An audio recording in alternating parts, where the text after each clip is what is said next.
আসসালামু আলাইকুম। আশা করি সবাই ভালো আছেন। আমি আলহামদুলিল্লাহ ভালো আছি।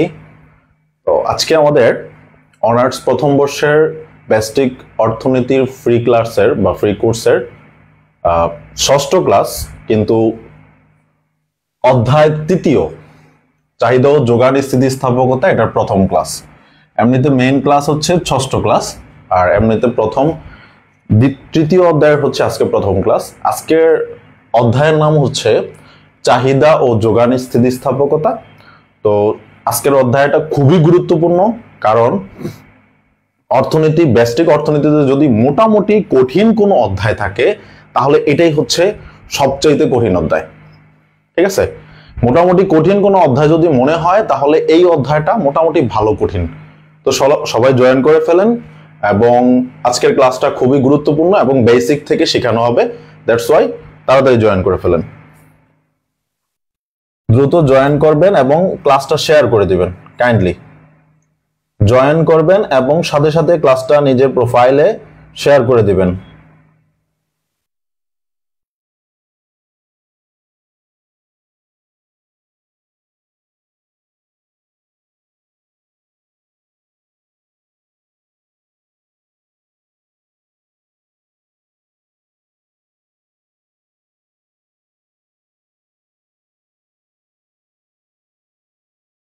সবাই একটু জয়েন করবেন এবং ক্লাসটা নিজের প্রোফাইলে শেয়ার করে দিবেন। আর সাউন্ড এন্ড এভরিথিং ক্লিয়ার আছে কিনা একটু জানিয়ে দিবেন।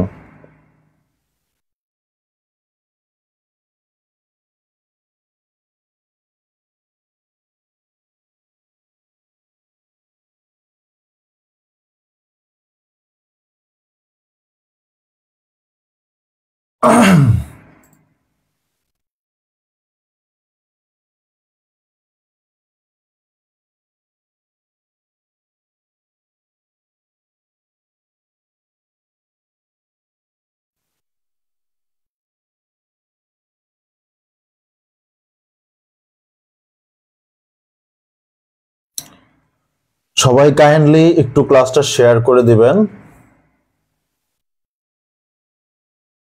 কারণ আপনাদের যত বেশি ক্লাস করবেন তত বেশি আমাদের ভালো লাগে। আর সবাই ক্লাস করলে, অনেক বেশি মানুষ ক্লাস করলে আমাদের হচ্ছে ক্লাসটা করাইতে অনেক বেশি ভালো লাগে। তাই সবাই হচ্ছে একটু কাইন্ডলি শেয়ার করে দিবেন।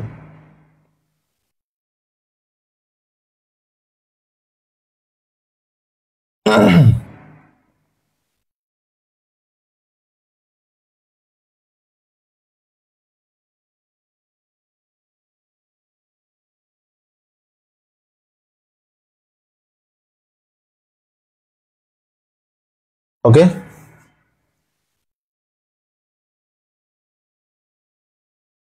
সাউন্ড এন্ড এভরিথিং ক্লিয়ার আছে কিনা জাস্ট একটু বলবেন। ওয়ালাইকুম আসসালাম, আফিয়াত, পূর্ণতা, কেমন আছো সবাই? ওকে, রজয়ী, সোহেল, ওয়ালাইকুম আসসালাম ভাইয়া। সবাই ভালো আছো? এবং কে কোথা থেকে ক্লাসটা দেখতেছো একটু কাইন্ডলি কমেন্টে জানাবা, এবং একটু শেয়ার করে দিবা। হ্যাঁ, তোমাদের একটা শেয়ার অনেক ম্যাটার করে। তোমাদের ভালোবাসা প্রকাশ পায় আমার প্রতি। ঠিক আছে, আমিও তোমাদেরকে অনেক ভালোবাসি, বিদায় হচ্ছে এই ক্লাসগুলো নিয়ে থাকি। ঠিক আছে, যাতে হচ্ছে তোমাদের উপকার হয়। অ্যাজ এ ব্রাদার বলো, অ্যাজ এ টিচার বলো, অ্যাজ এ মেন্টর বলো। ঠিক আছে, আমার তোমাদের প্রতি অনেক ভালোবাসা। আমি চাই হচ্ছে তোমরা একটা ভালো রেজাল্ট করো এবং হচ্ছে তোমাদের ভালো উন্নতি হোক। এই কারণে আমি চাচ্ছি যে তোমরা একটু আমার প্রতি ভালোবাসা প্রদর্শন করার জন্য একটু কি করো, ক্লাসটা শেয়ার করে দিবা, একটা রিয়েক্ট করবা, একটু মেনশন করে দিবা বন্ধুদের, জাস্ট এইটুকুই। ওকে, অল ক্লিয়ার। নেত্রকোনা, বাহ! আমার আমার স্টুডেন্ট তো দেখা যায় তাহলে মানে সারা বাংলাদেশের আনাচে কানাচে বিভিন্ন জায়গায় আছে। ঠিক আছে, যাক, কোনো এক সময় সারা বাংলাদেশে ট্যুর দিব। ট্যুর দিয়ে দিয়ে যেই অঞ্চলে যারা আছো তাদেরকে হচ্ছে নিয়ে একটা রিউনিয়ন করব, যে এই অঞ্চল থেকে কারা কারা আছে। ঠিক আছে।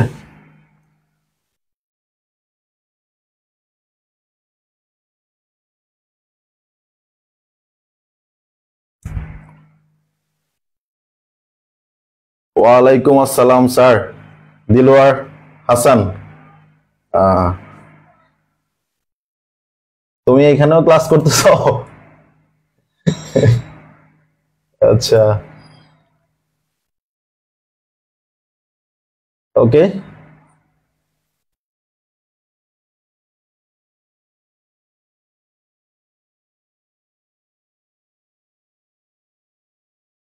আচ্ছা, আমরা ক্লাসটা শুরু করে দেই।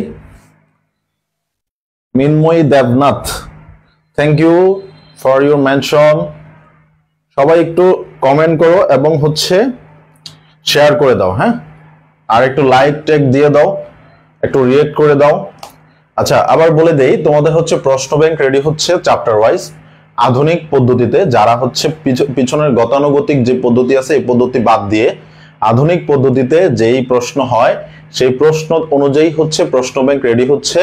আমরা সময় মতো তোমাদেরকে দিয়ে দিব। যারা প্রতিদিন ক্লাস করবা, যারা আমার ক্লাসটা শেয়ার করবা, সব সময় রিয়েক্ট করো, শেয়ার করো, মেনশন করো, তাদেরকে আমি প্রশ্ন ব্যাংক দিব এবং সাজেশন দিব।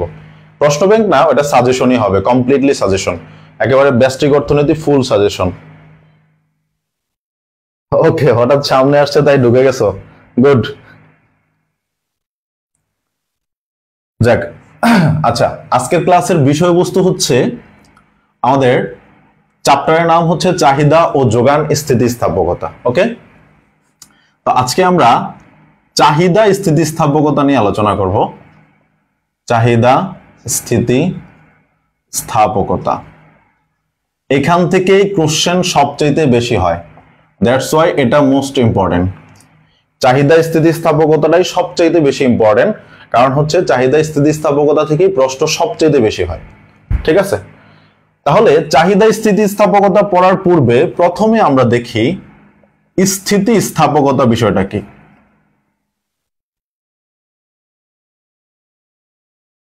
স্থিতিস্থাপকতা, চাহিদা স্থিতিস্থাপকতা তো আমরা পড়বো, বাট এটার পূর্বে আমাদেরকে জানতে হবে স্থিতিস্থাপকতা বিষয়টা কি। ওকে, তাহলে স্থিতিস্থাপকতা জিনিসটা কি, সবাই একটু মনোযোগ দিই, একটু কাইন্ডলি মনোযোগ দিব। দেখো, স্থিতিস্থাপকতা হলো আমাদের যে কোনো বিষয়, আমি যেমন তোমাদের উপর ডিপেন্ডেন্ট, তোমরা আমার উপর ডিপেন্ডেন্ট। ঠিক আছে, আমাদের এই লাইভটা একটা মিডিয়ার মধ্যে ডিপেন্ডেন্ট, তারপরে ফেসবুকের উপর ডিপেন্ডেন্ট। তাহলে এরকম ডিপেন্ডেন্সি থাকে, প্রত্যেকটা বিষয়ে কি থাকে, একটা ডিপেন্ডেন্সি থাকে। তাহলে ডিপেন্ডেন্সি মিন্স স্বাধীন চলক ও অধীন চলক। এই ম্যাথমেটিক্যালি অথবা গাণিতিকভাবে, ঠিক আছে, ডিপেন্ডেন্সিটা হলো চলকের সাথে চলকের, একটা স্বাধীন চলক আর একটা অধীন চলক। এই দুইটা ডিপেন্ডেন্সি মেইন বিষয়।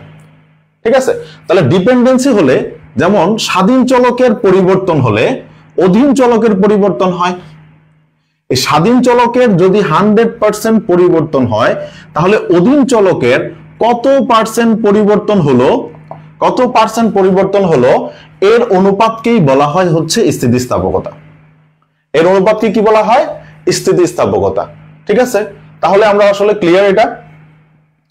আমরা কি সবাই এটা ক্লিয়ার? তাহলে কি বুঝলাম আমরা? স্বাধীন চলকের আপেক্ষিক পরিবর্তন বা শতাংশিক পরিবর্তনের ফলে অধীন চলকের যে শতাংশিক পরিবর্তন হয় তার অনুপাতকে কি বলা হবে? তার অনুপাতকে স্থিতিস্থাপকতা বলে। তাহলে আমরা লিখি স্বাধীন চলকের আপেক্ষিক অথবা শতাংশিক বলতে পারো, শতাংশিক পরিবর্তনের ফলে কি হবে? অধীন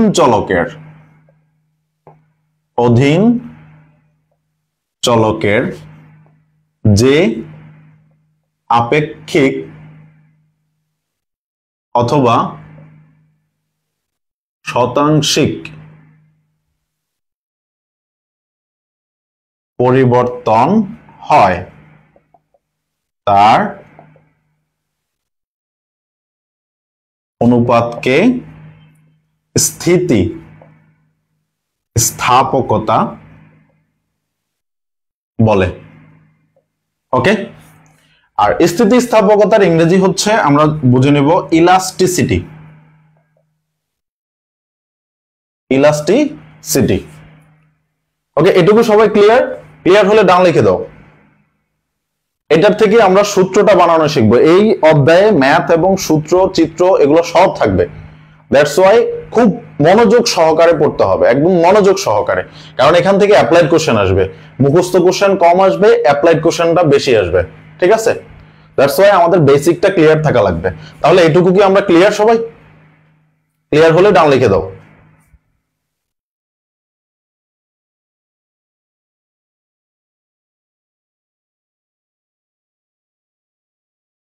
এটুক সবাই ক্লিয়ার হলে ডান লিখে দাও।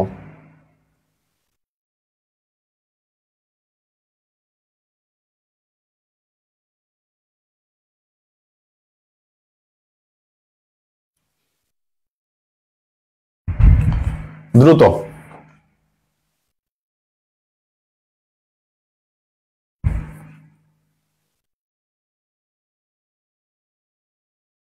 ওকে, তাহলে এটা সূত্রটা কি হবে? সূত্রটা দেখবো এখন আমরা। ঠিক আছে, এটা সূত্রটা দেখবো। ক্লিয়ার সবাই? এটা সূত্রটা কি দেখো, ইলাস্টিসিটি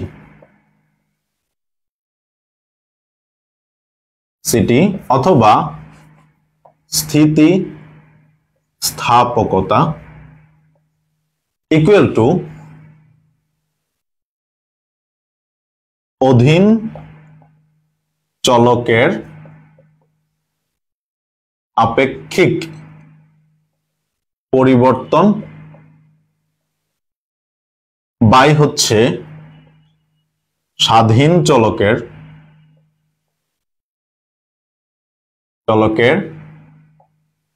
আপেক্ষিক পরিবর্তন। এই সূত্রটা থেকে আমরা যত সূত্র আছে সব সূত্র বানানো শিখব। এই সূত্রটা থেকেই হচ্ছে এই ইলাস্টিসিটির যত সূত্র আছে সব সূত্র বানানো শিখতে হবে। ঠিক আছে? এই সূত্রটা যদি ভালো করে বুঝে যাও তাহলে আর বাকি সূত্র বানানোর জন্য তোমাকে কোনো প্যারাই পেতে হবে না। সংজ্ঞা, সূত্র সবকিছু খুব সিমিলারিটিস। ঠিক আছে, বাট বুঝতে হবে। যদি না বুঝো, মুখস্থ করলে মনে থাকবে না।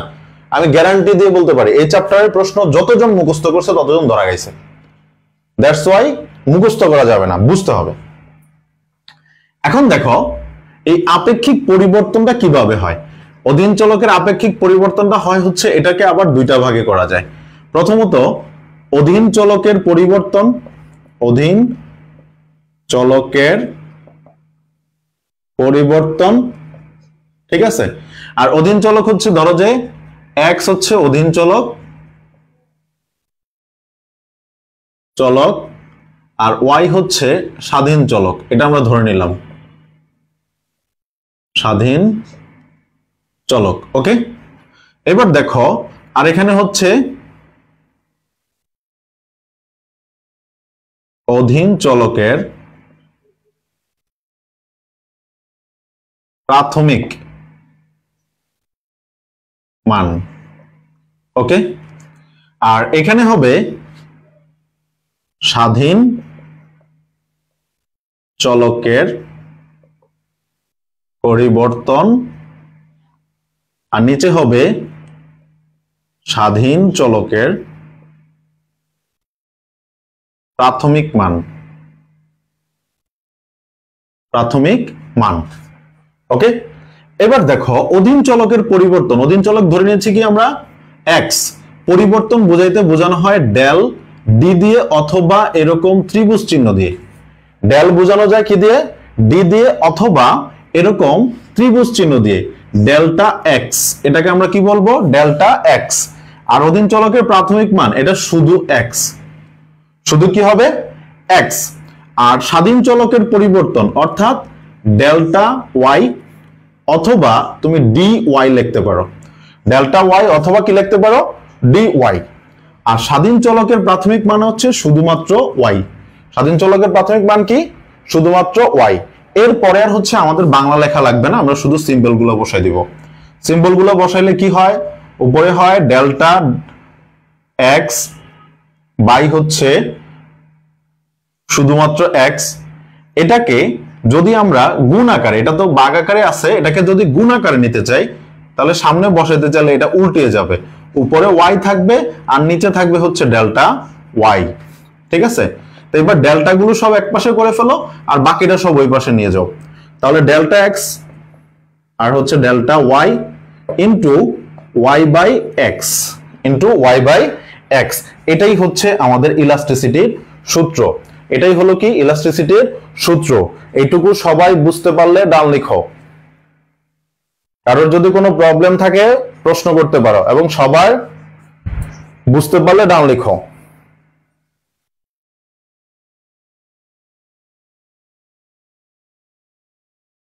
সবাই বুঝতে পারলে ডান লিখো এবং সবাই কমেন্ট করবা, দ্রুত কমেন্ট করবা। হ্যাঁ, এই সূত্রটা যে ভাঙানো শিখবে বা এই সূত্রটা যে বানাইতে পারবে, বাকি কোনো সূত্র তার মুখস্থ করা লাগবে না।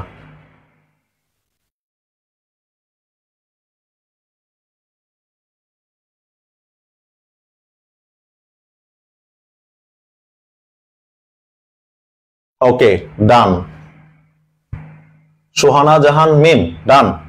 ওকে, তাহলে এই সূত্রটা আমরা একটু মনে রাখবো।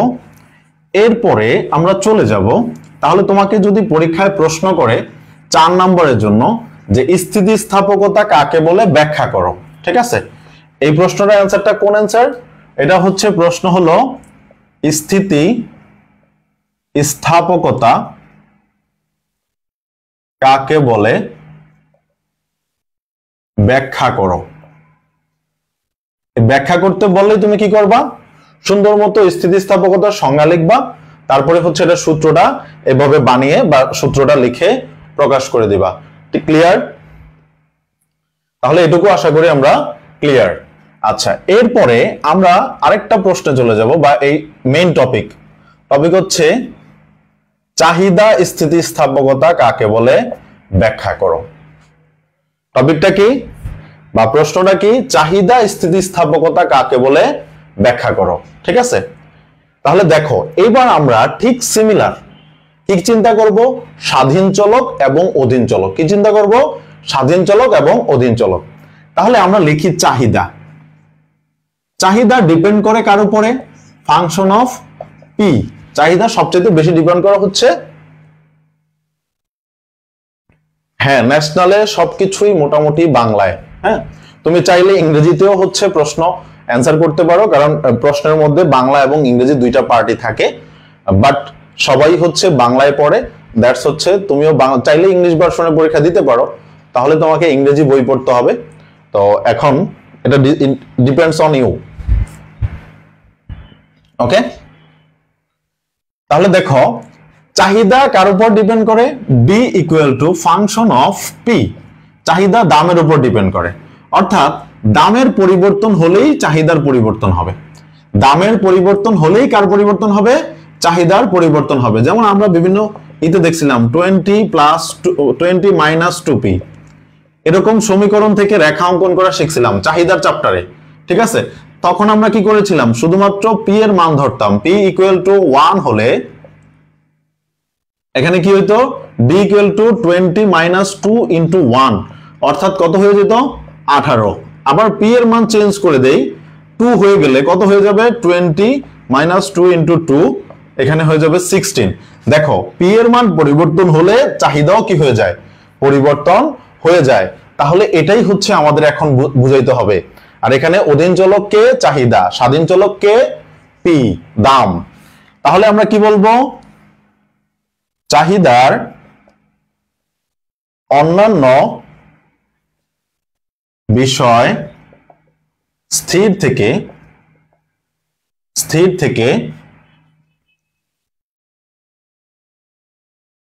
থেকে দামের শতাংশিক অথবা আপেক্ষিক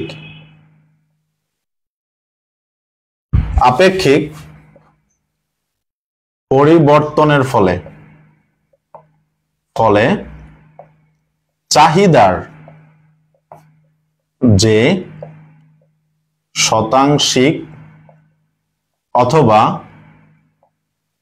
আপেক্ষিক পরিবর্তন হয় তাদের অনুপাতকে চাহিদা স্থিতিস্থাপকতা বলে। দেখো আমরা কিন্তু সংজ্ঞাটা কি করি নাই, কোন ধরনের মুখস্থ সংজ্ঞা লিখি নাই, আমরা আগের সংজ্ঞাটাকে মডিফাই করেছি। কি করেছি? চাহিদার অন্যান্য বিষয়স্তর থেকে দামের শতাংশিক, আগে লিখছিলাম স্বাধীন চলকের শতাংশিক, আগে লিখছিলাম কি স্বাধীন চলকের, আপেক্ষিক পরিবর্তনের ফলে চাহিদার, এই চাহিদাটা হলো অধীন চলক ছিল, ওইখানে ছিল অধীন চলক। ওকে, যে শতাংশিক বা আপেক্ষিক পরিবর্তন হয় তাদের অনুপাতকে চাহিদা স্থিতিস্থাপকতা বলে। তাহলে আমরা কি সবাই চাহিদা স্থিতিস্থাপকতার সংজ্ঞাটা ক্লিয়ার? ক্লিয়ার হলে একটু ডান লিখে দেব, দ্রুত কমেন্ট করবেন একটু, হ্যাঁ, এবং সবাই একটু শেয়ার করে দেন। কে কে শেয়ার করেছেন একটু ডান লিখেন, শেয়ারটা ডান লিখেন, সবাই একটু কাইন্ডলি শেয়ার করে দেন।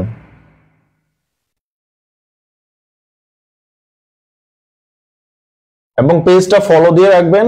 আমাদের এখানে প্রতি শনি সোম বুধ রাত 10টার দিকে হচ্ছে আমাদের কি হয়, এই লাইভ ক্লাসটা অনুষ্ঠিত হয়। ঠিক আছে, বেস্টিক অর্থনীতি ফুল কোর্সের লাইভটা অনুষ্ঠিত হয়। ক্লিয়ার? ওকে, ইয়ানোর ক্লিয়ার। আর বাকি একটু কমেন্ট করে দেন, বাকি সবাই একটু কমেন্ট করে দেন, তাহলে তো আমি বুঝতে পারি যে আপনারা ক্লাসটা বুঝতেছেন।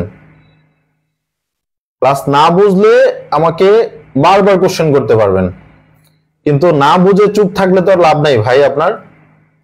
আমি আপনাকে বোঝানোর জন্য রেডি আছি, তো কেন আপনি বুঝবেন না?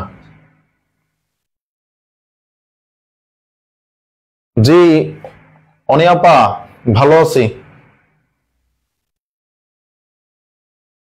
ঠিক আছে, তাহলে এবার আমরা এটার সূত্রে চলে যাব। দেখো সূত্র মেকিংটা আগের মতোই, সূত্র মেকিংটাও আমাদের কি হবে, আগের মতোই হবে। সূত্র মেকিং এ চলে যাব আমরা, হ্যাঁ। তাহলে সূত্র মেকিং কি? ED, elasticity of demand. ED এটার মানে হচ্ছে elasticity of demand, full form. Okay, তাহলে ইলাস্টিসিটি অফ ডিমান্ডের মধ্যে কি হবে, চাহিদার আপেক্ষিক পরিবর্তন বাই হচ্ছে দামের আপেক্ষিক পরিবর্তন। চাহিদার আপেক্ষিক পরিবর্তন আর এটা হচ্ছে দামের আপেক্ষিক পরিবর্তন। এবার আসেন ঠিক সিমিলার আগের মতোই আমরা আপেক্ষিক পরিবর্তনকে ভাঙবো। কি হবে? চাহিদার পরিবর্তন আর এটা হচ্ছে প্রাথমিক চাহিদা, আর এটা হবে কি প্রাথমিক চাহিদা। আর চাহিদার পরিবর্তন কেমন হবে? ডি কিউডি লিখতে পারেন অথবা ডেল্টা কিউডি লিখতে পারেন। কিউডি মানে হচ্ছে quantity of demand, quantity of demand চাহিদার পরিমাণ। আর সাধারণ মানে প্রাথমিক চাহিদা হচ্ছে শুধু কিউডি, প্রাথমিক চাহিদা হবে কি শুধু কিউডি। আবার সিমিলার দামের শতাংশিক বা আপেক্ষিক পরিবর্তনটা কি হবে? দামের পরিবর্তন আর এটা হচ্ছে প্রাথমিক দাম। ঠিক সিমিলার এখানেও কি হবে? ডেল্টা পি অথবা ডিপি এভাবে লিখতে পারেন, যে কোনো একটা লিখবেন আর কি, দুইটাই লেখার দরকার নেই। আর শুধুমাত্র পি। এবার এটাকে এই উপরেরটাকে সামনে লিখব, উপরেরটাকে সামনে লিখলে কি হবে? ডেল্টা পি বাই হচ্ছে শুধু ডেল্টা কিউডি বাই হচ্ছে শুধু কিউডি। ইনটু এটা ভাগ আকারে আছে, এটা এখানে কি আছে এই মিডলের এই দাগটার কারণে ভাগ আকারে আছে, এটার সাথে এটা ভাগ আকারে আছে, তাহলে ইনটু দিয়ে গুণ দিয়ে আমি যদি কি করে ফেলি এটাকে উল্টায় ফেলবো, উল্টায় ফেললে উপরে পি যাবে আর নিচে হচ্ছে ডেল্টা পি, উপরে পি যাবে নিচে কি হবে ডেল্টা পি। এবার আসেন এটাকে আমি যদি সাজিয়ে লিখি তাহলে ডেল্টা কিউডি বাই হচ্ছে delta P into P by QD, এটাই হলো আমাদের ইডির সূত্র, কিউডি বাই হচ্ছে delta P into P by QD, এটাই হলো আমাদের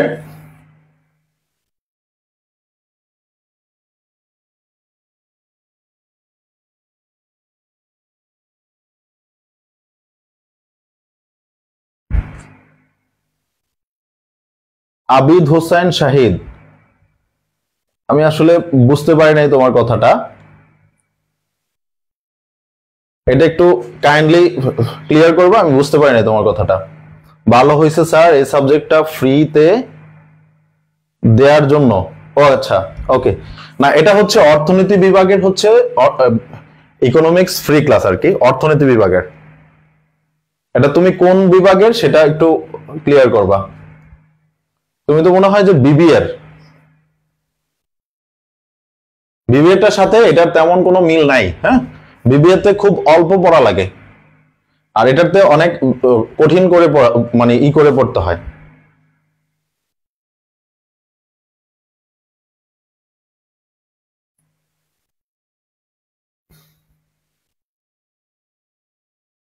বিবিএর পড়াশোনা খুব কম, মানে ইকোনমিক্স এর ওটার প্রশ্নের প্যাটার্ন আলাদা, থিওরির উপর বেস করে বেশি, এখানে ম্যাথটাদের উপরে বেশি বেস করে। আচ্ছা এটুকু সবাই ক্লিয়ার, এটুকু সবাই ক্লিয়ার, ক্লিয়ার হলে ডান লিখো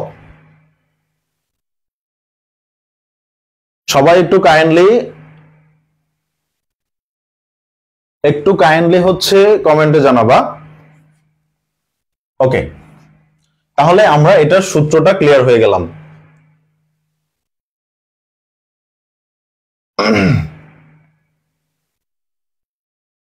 ক্লিয়ার স্যার, ওকে, আমরা হচ্ছে সূত্র ক্লিয়ার, কিভাবে সূত্র তৈরি করতে হয় সেটা আমরা জেনে গেলাম, ঠিক আছে।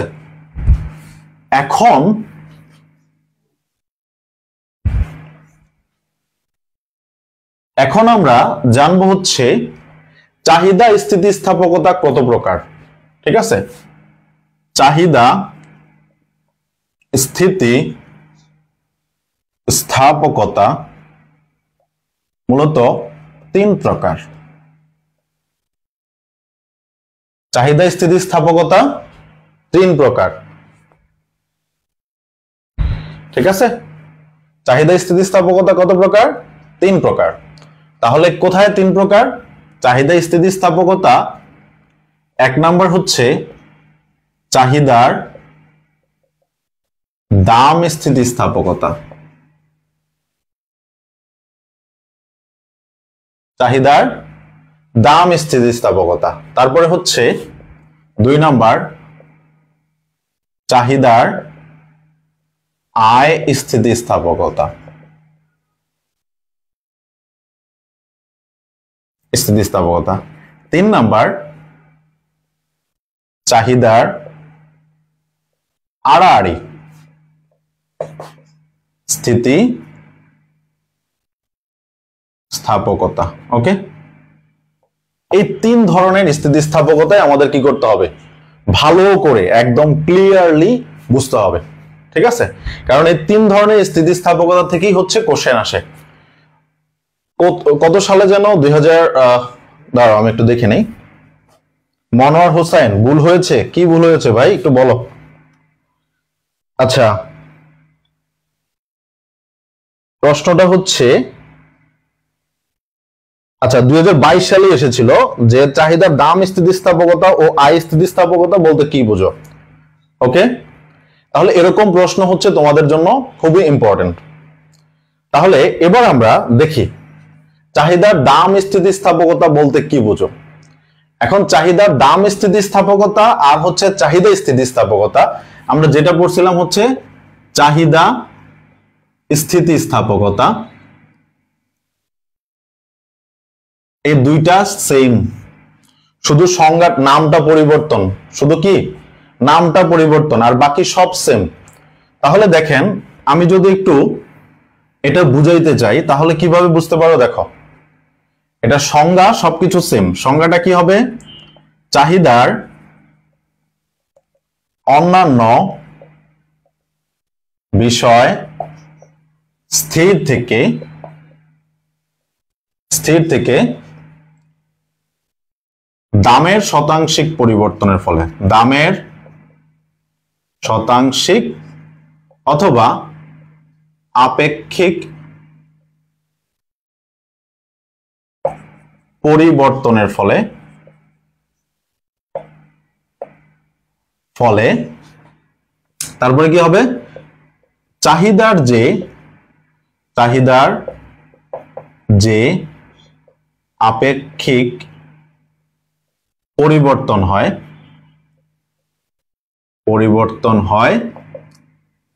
তাদের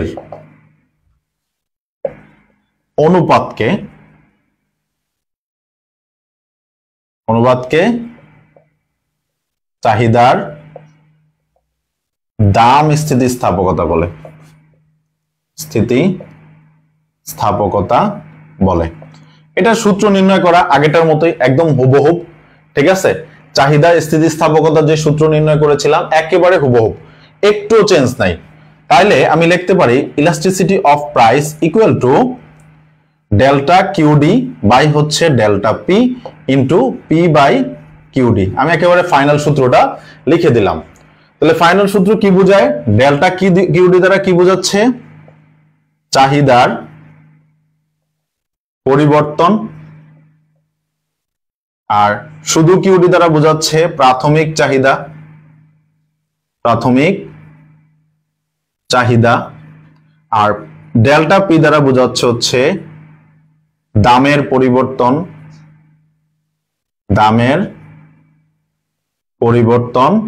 আর শুধু পি দ্বারা বোঝাচ্ছে হচ্ছে প্রাথমিক দাম। ওকে, তাহলে এটুকু আমরা ক্লিয়ার সবাই? এখান থেকে আমি একটা ম্যাথ করব, হ্যাঁ, কিভাবে তোমাদের ম্যাথ থেকেও প্রশ্ন আসতে পারে। এখান থেকে আমি একটা ম্যাথ করে দেখাবো এখন। এটুকু ক্লিয়ার হলে ডান লিখে দাও, অল ডান লিখে দাও।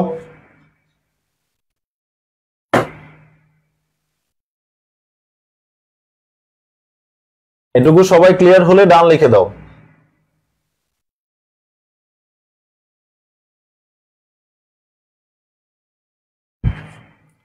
All done?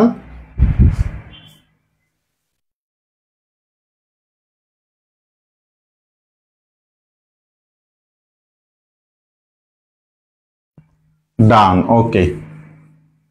নোট করতেছে সবাই? খাতা কলম নিয়ে বসেছ? পরে কিন্তু এই ক্লাস একবার দেখা হয়ে গেলে কিন্তু আর নোট করতে মন ইচ্ছা করবে না। সবাই একটু কাইন্ডলি হচ্ছে নোট নিয়ে বসবা, হ্যাঁ, খাতাটা নিয়ে বসবা। আচ্ছা, এখান থেকে তোমাদের বিভিন্ন ভাবে প্রশ্ন করতে পারে। এই স্থিতিস্থাপকতা থেকে, দাম স্থিতিস্থাপকতা এবং চাহিদা স্থিতিস্থাপকতা থেকে অনেকভাবে কোশ্চেন করতে পারে। কিভাবে কোশ্চেন করতে পারে?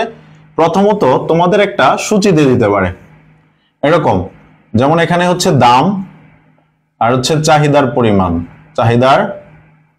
পরিমাণ দিয়ে এখান থেকে তোমাকে যেমন দাম 10 টাকা থেকে 15 টাকা হলে চাহিদা 50 একক থেকে 35 একক হয়। ধরো যে এরকম একটা উদ্দীপক দিয়ে দিল। এখনকার বর্তমানের যে প্রশ্ন প্যাটার্ন, এই প্রশ্ন প্যাটার্ন অনুযায়ী, ঠিক আছে, এরকম কোশ্চেন গুলো এসে থাকবে। তো ভয়ের কিছু নাই। এখান থেকে বলবে চাহিদা অথবা বলতে পারে দাম স্থিতিস্থাপকতা নির্ণয় করো,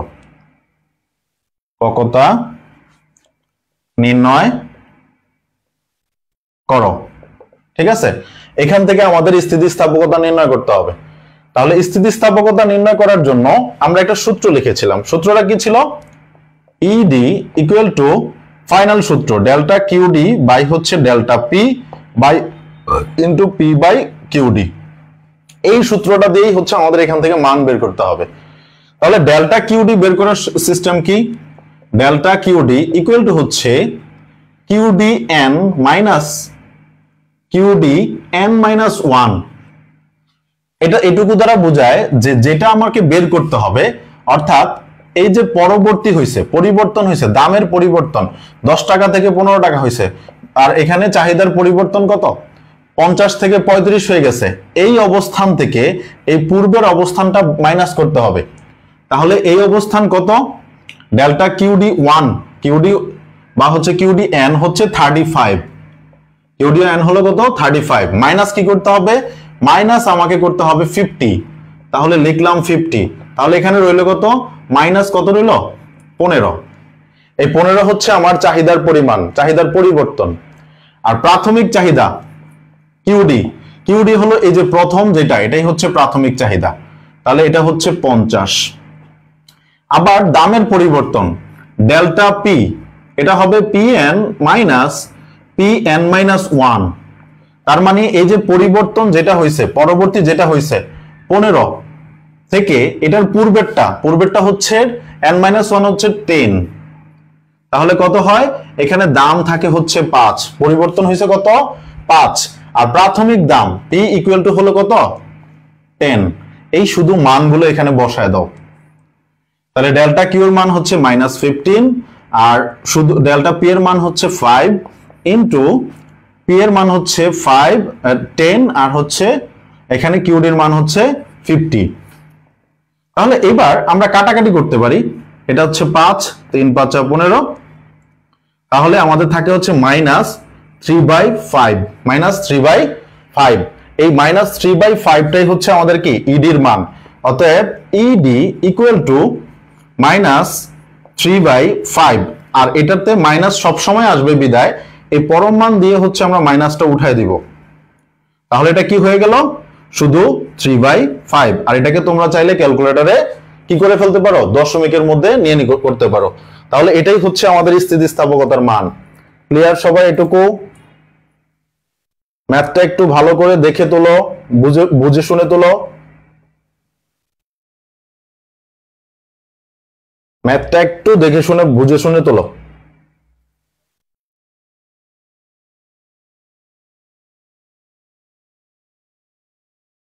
ঠিক আছে, আশা করি সবাই বুঝতে পেরেছো এটুকু।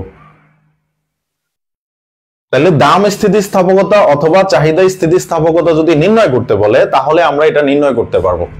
ঠিক আছে, এইভাবে সূচি দিয়ে যদি আমাদেরকে বলে স্থিতিস্থাপকতা নির্ণয় করো, তাহলে আমরা পারবো।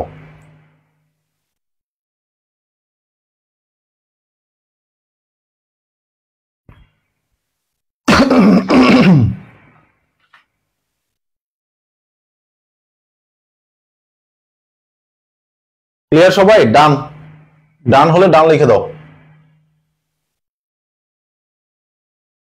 ওকে, এটাতে গেল হচ্ছে আমাদের এই রেখা থেকে, মানে থেকে সূচি থেকে। আমাদেরকে অনেক সময় বলতে পারে হচ্ছে চিত্র থেকে প্রশ্নই করতে, মানে তোমাকে স্থিতিস্থাপকতা নির্ণয় করতে চিত্র থেকে। তখন তোমরা কি করবা, চিত্র থেকে স্থিতিস্থাপকতা নির্ণয় করতে বললে অনেক সময় এরকম বলে দিবে, তোমাদের এই বছরও এসেছিল, গত বছর 2021 সালে একটা প্রশ্ন এসেছিল এরকম। ধরো এইটা একটা রেখা এম এন, একটা চাহিদা রেখা, ঠিক আছে, এই রেখার এখানে একটা বিন্দু, ধরো যে ই বিন্দু, আর এখানে একটা বিন্দু এফ বিন্দু, ঠিক আছে, এখানে হচ্ছে দাম আর এখানে হচ্ছে চাহিদার পরিমাণ। তো ই বিন্দু এবং এফ বিন্দুতে তোমাকে কি করতে হবে, স্থিতিস্থাপকতা নির্ণয় করতে বলবে। ই এবং এফ বিন্দুতে স্থিতিস্থাপকতা নির্ণয় করো, ঠিক আছে। অথবা এখানে বলতে পারে ই বিন্দুর ই গ্রেটার দেন ই এফ প্রমাণ করো, ঠিক আছে, প্রমাণ করো। তার মানে হচ্ছে এই বিন্দুতে স্থিতিস্থাপকতার মান বড় হবে, এই বিন্দুতে স্থিতিস্থাপকতার মান ছোট হবে, এটা প্রমাণ করতে হবে। ঠিক সেম, শুধুমাত্র স্থিতিস্থাপকতার মান বের করে কি করে দেবা, প্রমাণ বলে দিবা যে এখানে এটার মান এত, এই বিন্দুতে এত হইছে আর ওই বিন্দুতে এত হইছে। তাহলে এটা করার জন্য, এটা 2021 সালে একদম জেনুইন প্রশ্ন, ঠিক আছে, এই প্রশ্নটা আসছে। তাহলে দেখো এটা কিভাবে প্রমাণ করা যায়। আমরা এই বিন্দু থেকে একটা মান টেনে নিব। এখানে ধরো মানটা কত হইলো, ধরো যে আমি মান নিলাম হচ্ছে এখানে 10 আর এখানে নিলাম হচ্ছে 20। এখানেও ঠিক সিমিলার, এই বিন্দুতে আমি একটা মান নিলাম কত, এফ বিন্দুতে মান নিলাম হচ্ছে আমরা ধরো যে 5 আর এখানে নিলাম হচ্ছে 40। এখানে নিলাম কত, 40। তাহলে এবার আমাদেরকে বলছে যে এই বিন্দুতে কি নির্ণয় করতে, এই বিন্দুতে হচ্ছে আমাদের এই স্থিতিস্থাপকতা নির্ণয় করতে। আবার বলছে হচ্ছে এফ বিন্দুতে স্থিতিস্থাপকতা নির্ণয় করতে। তাহলে আমরা এবার এই বিন্দুতে স্থিতিস্থাপকতা নির্ণয় করব। তাহলে এই বিন্দুতে এটা হচ্ছে চাহিদার দাম স্থিতিস্থাপকতা অথবা চাহিদা স্থিতিস্থাপকতা যেটাই বলো। তাহলে ডেল্টা কিউডি বাই হচ্ছে delta P into P by QD. ঠিক সিমিলার আগের মতোই এখন শুধু আমরা মান বের করব। এই বিন্দুটা হচ্ছে আমাদের প্রথম বিন্দু, এই বিন্দু হচ্ছে কি প্রথম বিন্দু, তার মানে হচ্ছে এটা হবে প্রাথমিক দাম আর এটা হচ্ছে পরবর্তী দাম। ঠিক আছে, আর এটা হলো কি, এটা হচ্ছে এই বিন্দু থেকে যে মানটা আসছে এই মানটাই হচ্ছে আমাদের প্রাথমিক চাহিদা আর এটা হচ্ছে পরবর্তী চাহিদা।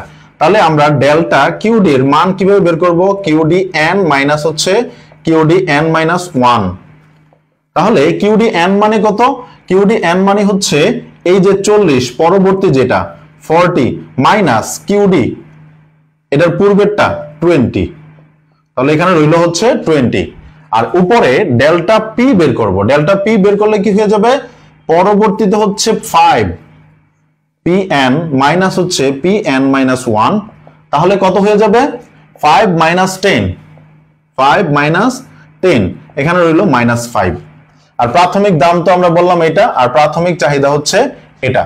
জাস্ট এখানে মানটা বসাও, কত হবে, এখানে বসাইলে 20 মাইনাস 5 ইন্টু 10 বাই হচ্ছে 20। তাহলে কাটাকাটি করো, এই 20 কাটা, 5 দুগুণে 10, তাহলে মাইনাস 2 থাকে। তাহলে পরম মান দিয়ে উঠে দিলে এটার মান হচ্ছে 2। এটার মান হলো কত, 2। তাহলে এই বিন্দুতে মান হলো হচ্ছে আমাদের 2 স্থিতিস্থাপকতা। ওকে, এটুকু ক্লিয়ার সবাই?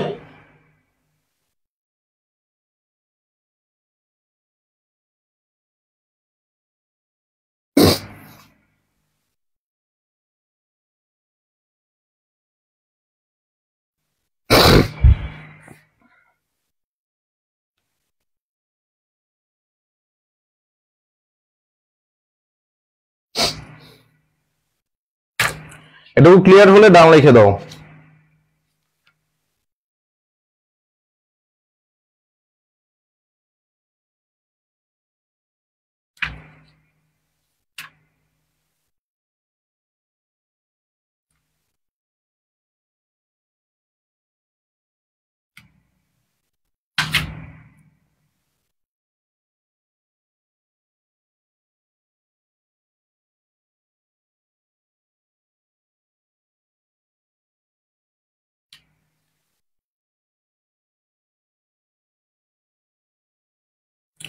ক্লিয়ার, সবার ক্লিয়ার?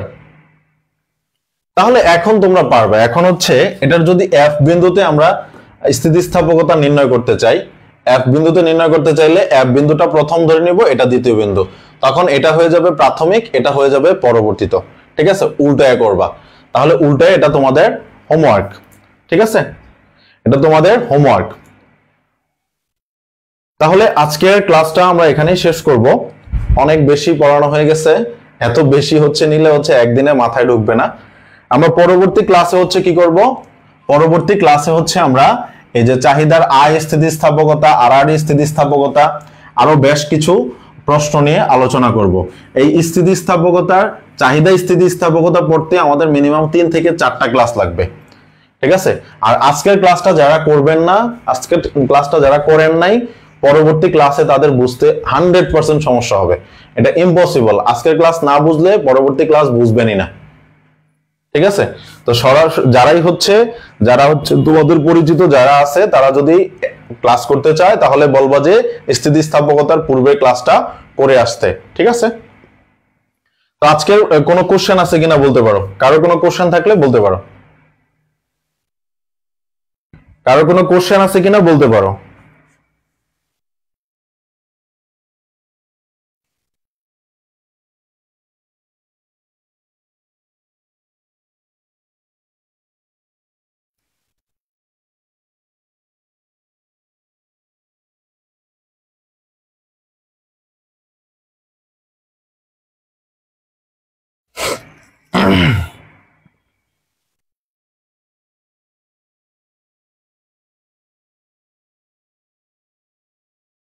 কারো কোনো কোশ্চেন আছে? যদি কারো কোনো কোশ্চেন না থাকে তাহলে আজকে এই পর্যন্তই। সবাই ভালো থাকবা, সুস্থ থাকবা। আল্লাহ হাফেজ।